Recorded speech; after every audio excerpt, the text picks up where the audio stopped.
Transformez votre vie grâce à des informations claires sur vos finances personnelles. Il y a plusieurs informations inadéquates et plusieurs mythes qui entourent l'argent. Ces informations et mythes provoquent de la frustration et de la confusion, qui à leur tour vous enlèvent la paix dans votre relation avec l'argent. Vous méritez des conseils clairs dans votre cheminement vers l'indépendance financière. Nous comprenons à quel point il peut être déroutant de chercher des conseils sur les finances personnelles. Avec une expérience de coaching financier, nous vous offrons des informations basées sur des recherches pour favoriser votre indépendance financière. Abonnez-vous à notre chaîne YouTube pour accéder à du contenu de valeur. Engagez-vous avec nos épisodes de podcast qui vous mettent au défi et vous inspirent. Appliquez les stratégies apprises dans votre vie quotidienne pour une transformation visible. Choisir notre podcast est votre premier pas vers votre indépendance financière. Maintenant, tout est en ordre et voilà pourquoi nous revenons pour continuer avec notre podcast. Et donc, il va falloir que nous puissions dire que désormais, ça va passer chaque mercredi et chaque vendredi à partir de 12h heure de Kinshasa. Nous allons poster cela sur notre chaîne YouTube Transform, où nous vous prions vivement de souscrire et surtout de partager ce que nous sommes en train de discuter ici. Alors, nous allons continuer avec l'étude ou disons les 8 habitudes qui font que nos finances souffrent ou les habitudes qui sont détrimentales à nos finances personnelles. Nous avions déjà énuméré plutôt 4 habitudes les podcasts passés. Nous avons parlé de vivre au-dessus de ses moyens. Nous avons parlé de vivre en constante comparaison avec les autres. Nous avons parlé de payer tout le monde, s'oubliant soi-même. Nous avons aussi parlé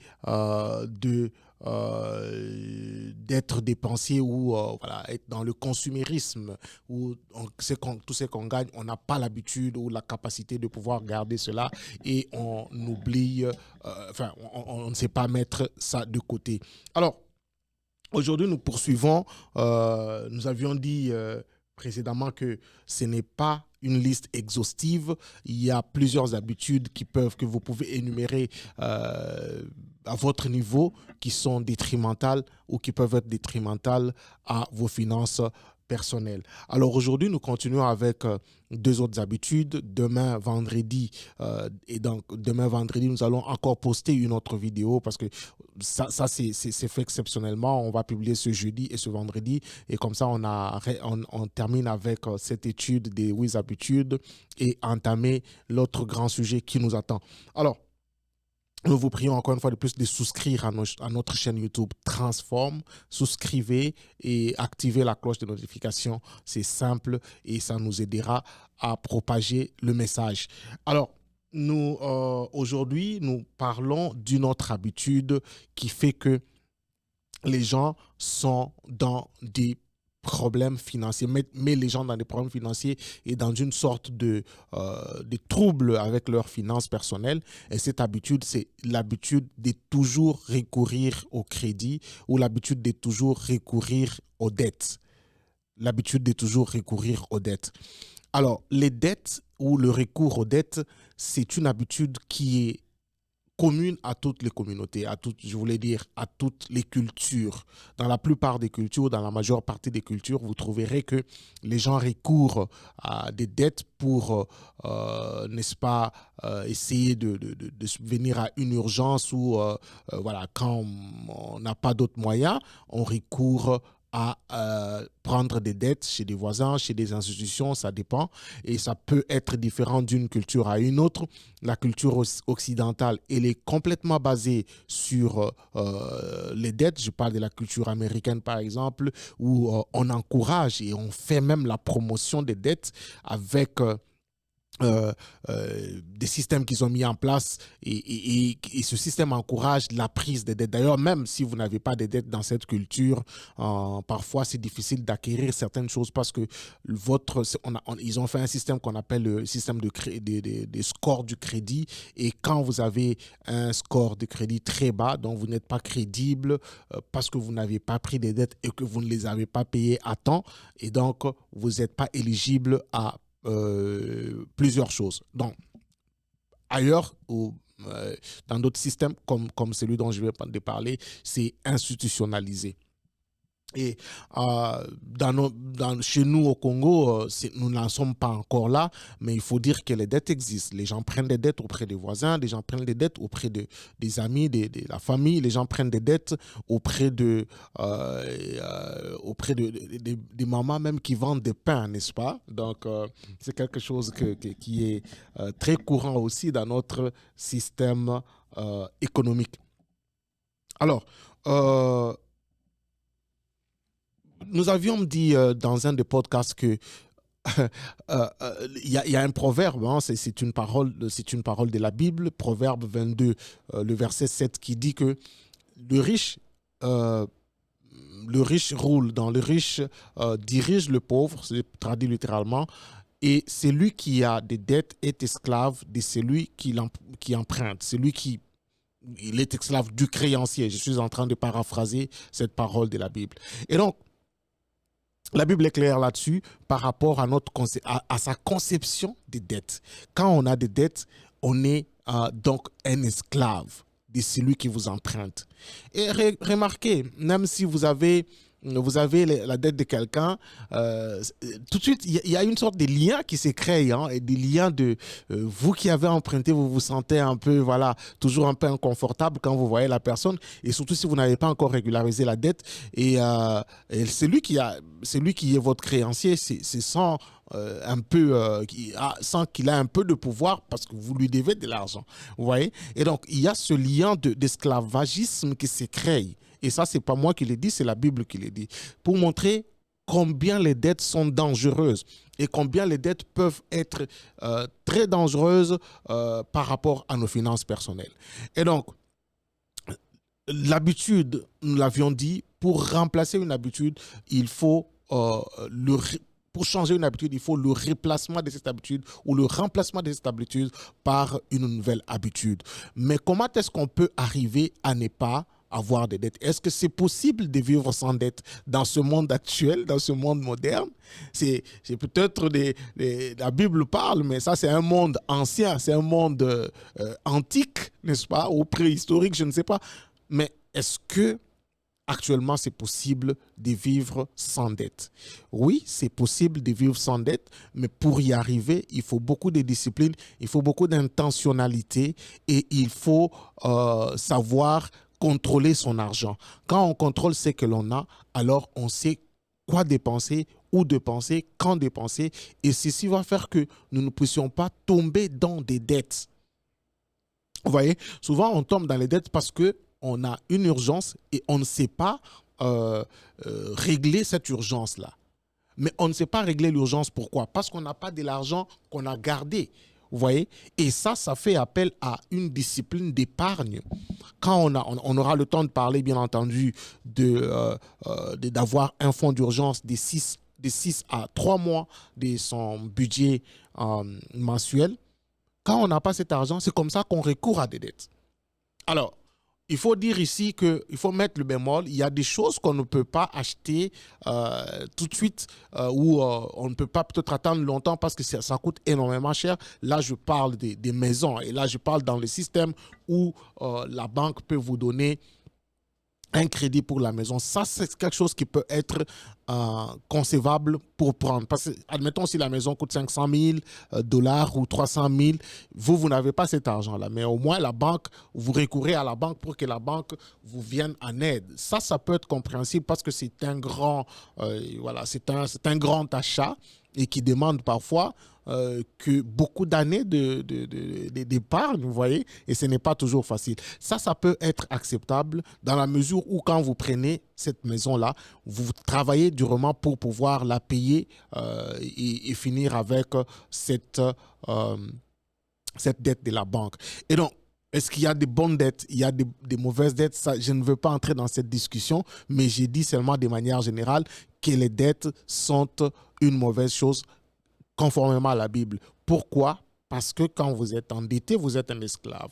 Et parce qu'un esclave ne peut pas donner, un esclave ne peut pas être généreux, un esclave ne décide pas de son sort. Son sort est décidé par la personne qui le tient en esclavage. Vous voyez, vous n'avez pas de liberté, vous ne pouvez rien faire. Et ça, c'est un problème. Et beaucoup de gens sont tombés dans cet esclavage. Vous voyez, beaucoup de gens sont tombés dans cet esclavage parce qu'ils ont pris énormément de dettes. Et maintenant, ce qui arrive, c'est que ce que vous gagnez, votre revenu, vous devez le dépenser à payer ces dettes-là. Vous voyez, et ça, c'est un sérieux problème. Parce que votre plus grand moyen ou votre plus grand outil pour atteindre votre indépendance financière ou votre liberté financière, c'est votre revenu. Il peut être un salaire, ça peut être le profit. Mais si vous prenez votre profit ou votre salaire et tout ce que vous faites, c'est payer les dettes, rembourser les dettes que vous avez prises, alors là, vous serez très loin d'atteindre votre objectif d'avoir une liberté financière et d'avoir une certaine paix financière. Vous voyez, d'avoir la paix financière, ça sera difficile parce que tout ce que vous gagnez, vous devez payer cela à des gens. Et c'est là que ça arrive, comme on en a parlé la fois passée, on va payer à tout le monde sauf soi-même. Parce qu'on ne sait même pas mettre un peu d'argent de côté pour soi, pour qu'en cas de besoin, en cas d'urgence, vous puissiez recourir à cet argent-là pour régler le problème. Mais tout de suite, on tombe dans les dettes. Et ça, c'est un sérieux problème. Alors, il y a ici un problème aussi de savoir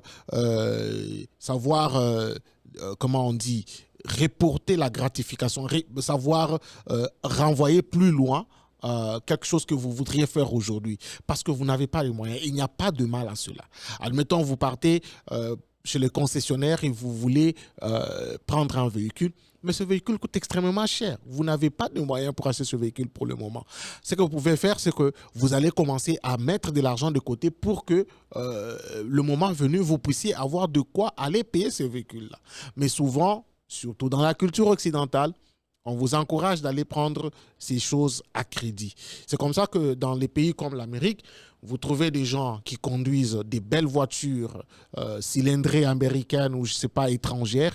Vous pensez que ces gens ont de l'argent? Non, mais attention, ces gens ont des paiements qu'ils font et ces paiements courent pendant peut-être 5-6 ans.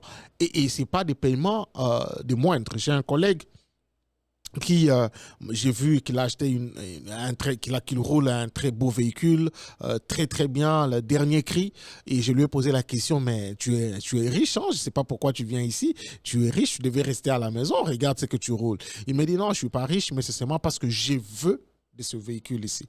Vous comprenez? Et ça, c'est un problème. Alors, je lui pose la question, combien est-ce que tu payes par mois pour ce véhicule? Il paye $1 300 par mois pour ce véhicule-là. Mais $1 300 par mois fois 5 ans, ça te fait combien d'argent? Vous voyez?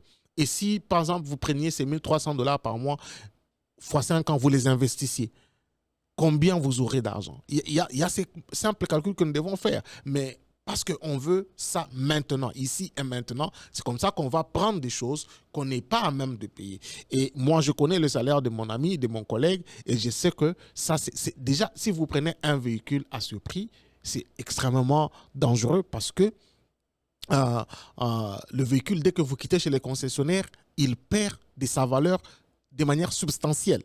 Vous comprenez? Et donc, ça veut dire que c'est peut-être 20 à 30% de sa valeur qui part dès que vous quittez chez les concessionnaires. Alors, il faut faire très attention quant à ces choses. Donc, les dettes ne sont pas une bonne chose.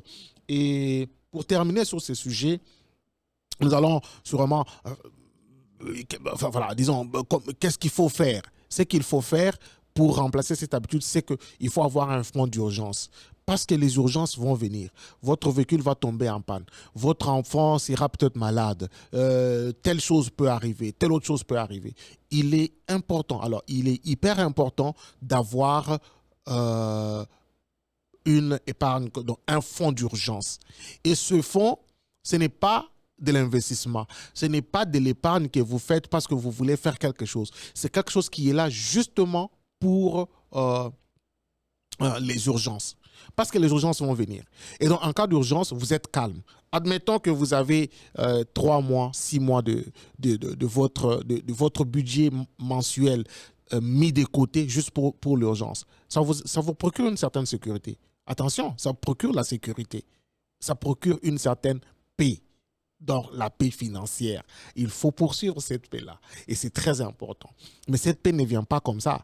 Cette paix, il faut y travailler. Il faut travailler pour arriver à cette paix-là. Vous comprenez? Et donc, si vous avez 3 à 6 mois mis à côté, même si votre chef vous chasse aujourd'hui du travail, vous pouvez être calme. Parce que vous savez que dans les 3 mois qui viennent ou dans les 6 mois qui viennent, vous pouvez vivre sans le travail parce que vous avez des moyens. Ouais, évidemment, vous n'allez pas rester 6 mois sans travail. Vous allez sûrement commencer à chercher comment trouver encore de l'argent. Et ça, c'est hyper important, mes chers amis. Nous allons avoir le temps de parler de cela dans un podcast plus élaboré, spécifiquement au fonds d'urgence. Et donc, le fonds d'urgence vous évite de pouvoir prendre des dettes. Et le fonds d'urgence, enfin, l'épargne vous évite de pouvoir tomber dans les dettes. Alors, les dettes, elles sont de tous les ordres. Ça peut être, vous prenez chez nous au Congo, là-bas, on prend les dettes même des pains. La maman, je ne veux pas juger ça parce que ça dépend aussi de la manière dont les gens, de la situation économique de chacun. Mais il y a des mamans qui passent le matin, qui donnent des pains, et puis le soir, les gens viennent. Donc, on prend les dettes, même les dettes des pains, on prend les dettes des habits. On prend les dettes des habits. L'habit vient de, je ne sais pas, la Chine ou la Turquie ou quoi, et puis on prend ça à crédit, et puis on commence à payer petit à petit. Alors, il y a tout ça qu'il faudrait essayer d'ajuster en créant une nouvelle discipline, une nouvelle habitude de pouvoir mettre de côté et épargner pour les choses que nous voudrions acheter. Alors, nous allons parler encore aujourd'hui de notre habitude qui crée des problèmes, qui cause des problèmes dans nos finances personnelles. Et cette habitude, c'est le manque d'éducation financière. Nous l'avons évoqué lors de nos précédents podcasts, nos précédents numéros. Nous avions dit que c'est quand même curieux. C'est curieux qu'on n'ait pas parlé de ces choses. C'est curieux qu'on ne nous ait pas enseigné ces choses. C'est curieux que nous étions à l'école maternelle. Pour moi, par exemple, j'étais à l'école maternelle, j'étais à l'école primaire, à l'école secondaire, à l'université. L'école primaire ne m'a pas appris les finances personnelles.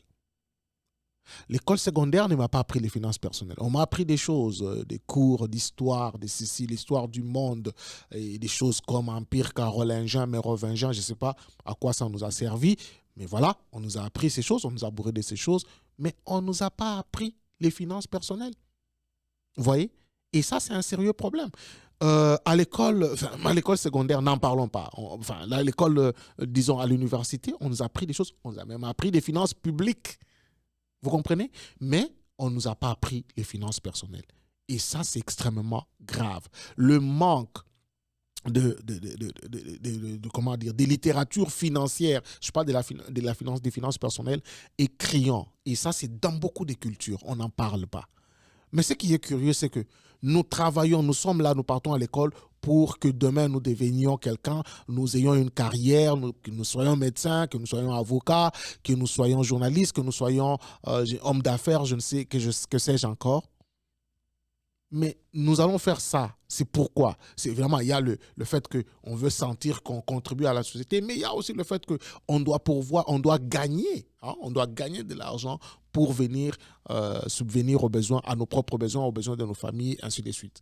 Mais pourquoi est-ce que la chose pour laquelle nous étudions pendant 5-6 ans, ou pendant plus de 12, donc presque 17 ans d'études, ou 17 ans, 18 ans d'études, pourquoi est-ce qu'on ne nous apprend pas à gérer les fruits de ce travail-là? Et ça, c'est un sérieux problème. Non seulement nous avions dit que l'université ne nous apprend pas ça, l'école ne nous apprend pas ça, la société ne nous apprend pas ça. Et si la société nous apprenait, elle nous apprend d'une manière, je ne sais même pas. Vous comprenez? l'Église du Seigneur n'apprend pas ça, n'apprend pas ces choses aux gens. Pourquoi? Je ne sais pas. Et pourtant, l'Église parle d'un seul aspect, l'aspect de donner, de servir Dieu avec ses biens. Mais on ne peut pas donner pour espérer une bénédiction financière qu'on ne sait pas gérer. C'est très difficile. Et parfois, je pense que Dieu veut que vous sachiez gérer pour qu'il vous donne plus que ce que vous avez. Et c'est pourquoi il est important de s'éduquer financièrement. Il est important de s'éduquer financièrement. Alors, il faudrait remplacer cette habitude de manque d'éducation financière par acquérir, n'est-ce pas, de l'éducation financière. Il n'y a pas assez de littérature sur les finances personnelles et ça, c'est l'une des tâches que ou l'un des objectifs que notre compagnie s'est fixé, de pouvoir vulgariser, de pouvoir parler, de pouvoir publier des articles et des documents sur les finances personnelles pour contribuer, n'est-ce pas, à éradiquer cette ignorance-là. Parce que ça fait très mal. Et la majeure partie des problèmes que nous avons, ce sont des problèmes financiers. Ça, je vous assure. À part les autres choses, mais l'une des majeures parties, c'est les problèmes financiers. Vous comprenez? Et dans les couples, dans le mariage, n'en parlons pas. La plupart des problèmes, parfois, sont liés, ou souvent sont liés aux problèmes financiers, par la mauvaise gestion ou par le manque de gestion. Et tout ça, c'est le manque d'éducation financière. Et donc, vous devez remplacer cette habitude par devenir intentionnel dans votre recherche pour savoir comment est-ce qu'il faut gérer les finances personnelles. Et donc, mesdames, messieurs, nous sommes arrivés à la fin de notre podcast aujourd'hui où nous avions parlé de deux autres habitudes, c'est-à-dire avoir des dettes. Et comme nous l'avions dit, nous promettons que nous allons partir plus en détail avec cette question des dettes pour montrer comment est-ce qu'on peut sortir des dettes. Vous voyez, parce que c'est important de montrer comment est-ce que l'on peut sortir des dettes. Et puis, nous avons parlé des manques d'éducation financière et nous, notre structure va s'atteler à mettre des choses en place. Il y a une classe qui est en gestation, Fondation sur les finances personnelles, qui va bientôt sortir et pour contribuer, n'est-ce pas, à la connaissance de ses finances personnelles. Vous savez, vous trouverez quelqu'un qui est un professeur des finances publiques ou des finances à l'université, mais qui a un sérieux problème, qui n'a jamais fait son propre budget de la maison. Vous comprenez? Donc, c'est une question extrêmement importante et c'est une question extrêmement liée aux habitudes et à la psychologie. Ce n'est pas forcément une question de connaissance. Parce que si c'était cela, vous ne trouverez jamais un professeur des finances qui est fauché. Voilà. Alors, nous sommes arrivés à la fin de notre podcast aujourd'hui. Et donc, nous vous prions de souscrire à notre chaîne YouTube Transform. Nous avons aussi Transform Finance sur Facebook. Nous faisons aussi des petites vidéos sur TikTok. Alors, souscrivez s'il vous plaît et partagez ce podcast si vous pensez que ça peut être ou ça peut bénir quelqu'un. Alors, d'ici le prochain numéro, portez-vous bien chez vous et surtout, prenez le contrôle de votre argent. Ciao.